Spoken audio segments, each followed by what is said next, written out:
ಆದರೆ ಒಂದು ತುಂಬ ಕರ್ನಾಟಕ ರಾಜ್ಯದಲ್ಲಿ ಇವತ್ತು ರಾಜ್ಯದ ಮುಖ್ಯಮಂತ್ರಿಗಳು ಗಮನಿಸಬೇಕು. ಹಿಂದೆ ಅವರು ಅನೇಕ ದೇವಸ್ಥಾನಗಳು ಹೋಗ್ತಿರಲಿಲ್ಲ, ಈಗ ಅನೇಕ ದೇವಸ್ಥಾನಗಳು ಹೋಗ್ತಾ ಇದ್ದಾರೆ. ನಾನು ಸ್ವಾಗತ ಮಾಡ್ತೇನೆ. ಚಾಮುಂಡಿ ಬೆಟ್ಟಕ್ಕಂತೂ ಮತ್ತೆ ಮತ್ತೆ ಮತ್ತೆ ಮತ್ತೆ ಹೋಗ್ತಿದ್ದಾರೆ, ಪೂಜೆ ಮಾಡ್ತಾ ಇದ್ದಾರೆ. ನಾನು ಆ ಹಿಂದೂ ಸಂಸ್ಕೃತಿ ಬಗ್ಗೆ ಅವ್ರಿಗೆ ಹೆಚ್ಚಿನ ಗೌರವ ಬಂದಿದೆಯಲ್ಲ ಮುಖ್ಯಮಂತ್ರಿ ಸಿದ್ದರಾಮಯ್ಯನವ್ರ ಬಗ್ಗೆ, ನಾನು ಅವರಿಗೆ ತುಂಬ ಸಂತೋಷದಿಂದ ಅದನ್ನು ಸ್ವಾಗತ ಮಾಡ್ತೇನೆ.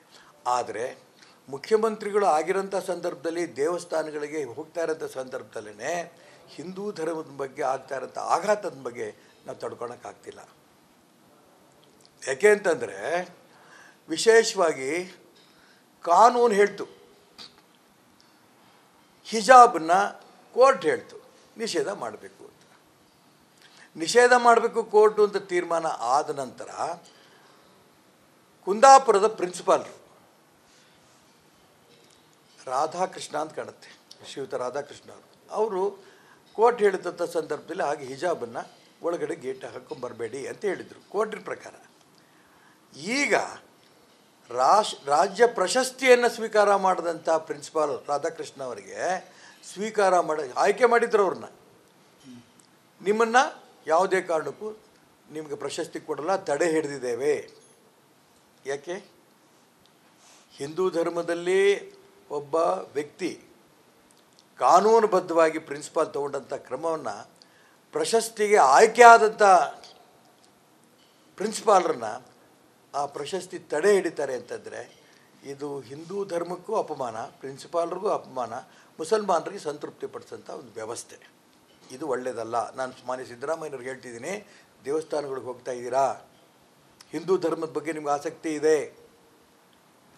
ಎರಡನೇದು, ನಾನು ಬಹಳ ಹೇಳಬಲ್ಲೆ, ಇನ್ನೊಂದು ಹೇಳ್ತೇನೆ, ನಾನು ಅರ್ಜೆಂಟ್ ಇದ್ದೀನಿ, ಇನ್ನೊಂದು ಹೇಳ್ತೀನಿ. ಇಡೀ ರಾಜ್ಯದಲ್ಲಿ ಗಣಪತಿಗಳು ಕೂರಿಸ್ತಾ ಇದ್ದಾರೆ. ಗಣಪತಿ ಪ್ರಸಾದ ಕೊಡಬೇಕಾದ್ರೆ ಆ ಫುಡ್ ಡಿಪಾರ್ಟ್ಮೆಂಟ್ನ ವಿಜ್ಞಾನದ ಮುಖಾಂತರ ಆ ಒಂದು ಪ್ರಸಾದವನ್ನು ಪರೀಕ್ಷೆ ಮಾಡಿ ಕೊಡಬೇಕಂತೆ. ಸಿದ್ದರಾಮಯ್ಯನವ್ರು ಹುಟ್ಟ ಮುಂಚೆನೂ ಕೂಡ ಈ ದೇಶದಲ್ಲಿ ಗಣಪತಿ ಇಡ್ತಾ ಇದ್ದಾರೆ.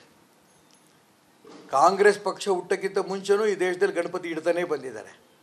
ಗಣಪತಿ ಇಡೋಂಥ ಸಂದರ್ಭದಲ್ಲಿ ಪ್ರಸಾದ ಕೊಡೋಂಥ ವ್ಯವಸ್ಥೆ ಈ ದೇಶದಲ್ಲಿ ಈ ಹಿಂದೂ ಧರ್ಮದಲ್ಲಿ ಮುಂಚೆಯಿಂದನೂ ನಡ್ಕೊಂಬಂದಿದೆ.